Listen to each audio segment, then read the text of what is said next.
Before we begin, I'd just like to make you aware of one thing. I'm no rocket scientist. With that being said, let's go on a journey together.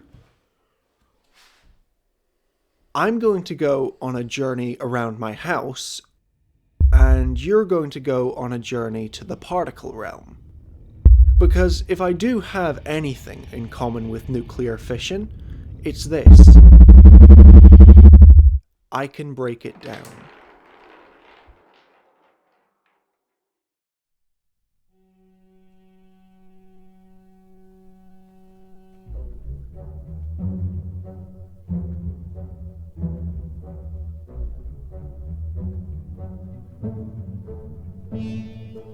I'd like us to start off small, with an atom.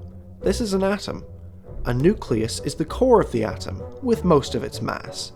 Inside the core, there's a pattern of two different particles. A proton is a positively charged particle, a neutron is a particle with no charge at all. Coulomb's force is an electromagnetic force that pushes the protons away from each other because of their positive charge. It's the second strongest force in the universe. The strong force is the strongest force in the universe, and it keeps the protons together in the nucleus, no matter how much they want to escape. It only works over short distances. Change the number of protons in an element, you change the element. You change the number of neutrons, you get an isotope. Both make the atom's mass bigger though, and with enough of either, the binding energy of the strong force weakens in the outer layers. Radiation is when atoms are massive enough that Coulomb's force starts flinging parts of the atom out. It's a long process of fizzing out little bits until the element is back to being flat and stable in the strong force. Fission is shooting a single neutron into a radioactive isotope. This splits the atom into two smaller elements and releases energy. That's all it takes. One neutron. Fissile materials are elements that will split and release more neutrons to react with more atoms to cause more fission. And uranium-235 isotope is a massive, unstable, radioactive fissile material with a long half-life that can undergo fission that releases 3 neutrons for every split atom. It's at this point we see where this is going. Uranium masses fire against each other, bullet speed, supercritical mass, a burst of neutrons to start the reaction. 235 becomes 236, the strong force can't hold.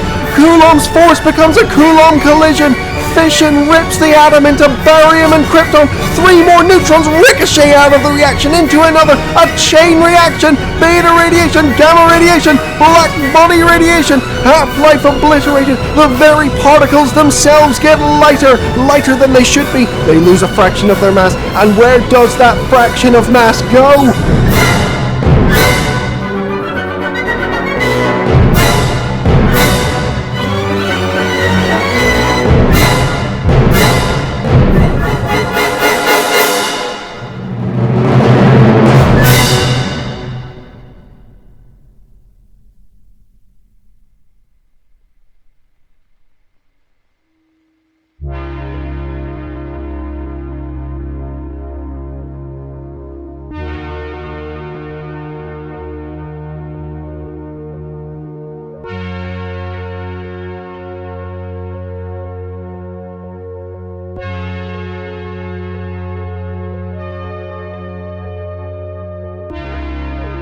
The science that makes fission possible is now part of history.